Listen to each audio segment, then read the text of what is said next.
Hi everybody. So I feel like I really need to make this video. Uh, Life right now in the UK for a trans person, it's pretty bad. It's very tough. In fact, it's borderline unbearable for a lot of us.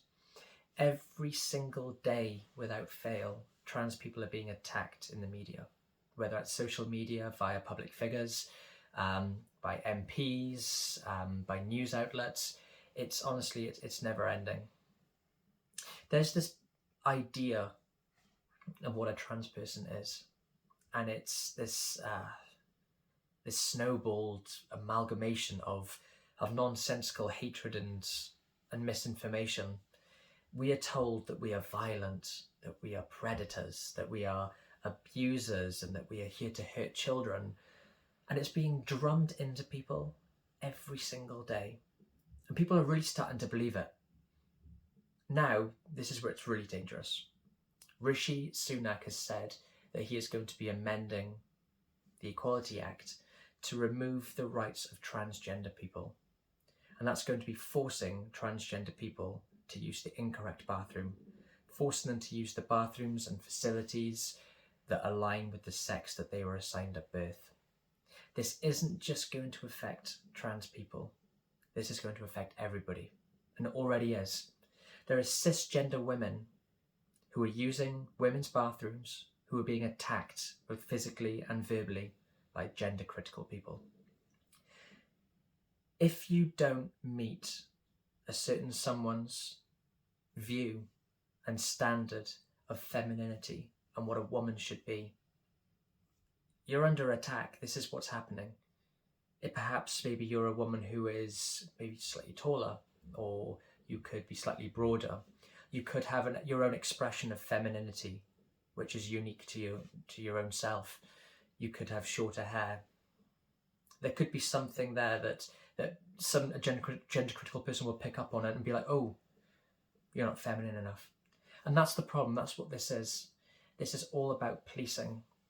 This gender critical hate movement is all about policing gender, policing expression, policing, by that extent, humanity as well.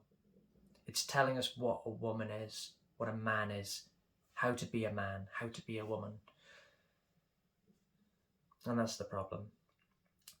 So you might think this only affects trans people. It doesn't. It affects everybody, absolutely everybody. And now in the case of trans people, trans women and trans men are going to be forced to use their own bathrooms. Trans women, they'll be forced to use the men's. And when a man sees a woman in there, they'll know straight away, oh, okay, she must be trans. That's why she's in here. That straight away opens the trans woman up to abuse, to physical abuse, to sexual abuse.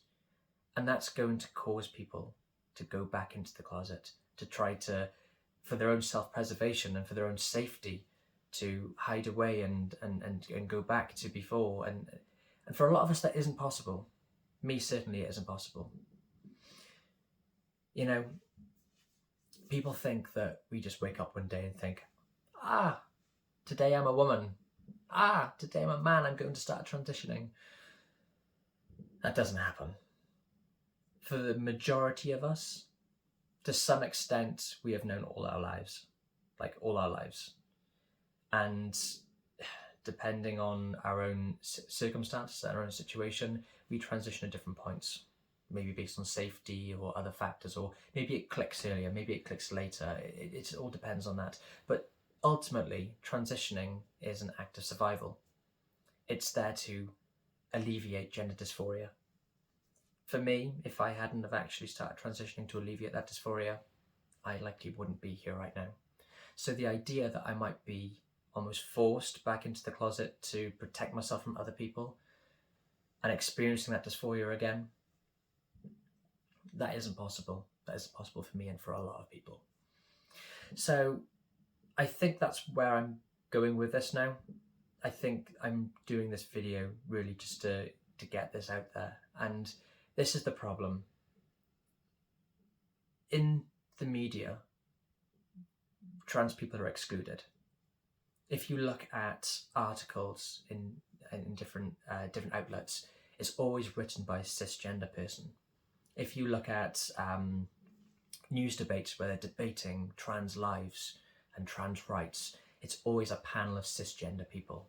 And in the very rare occasion that a trans person is invited onto the news or onto some form of media, there's always a gender critical person there to debate that trans person's existence.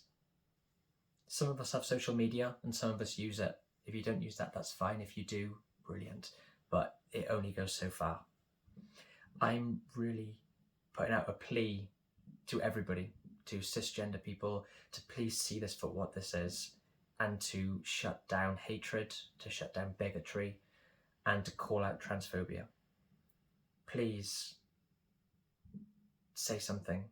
Please be the voice that we don't have.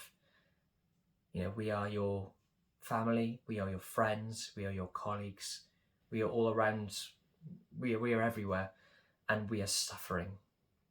And it's difficult, and this is affecting everybody. This is affecting cisgender people, it's affecting trans people, it's affecting everyone.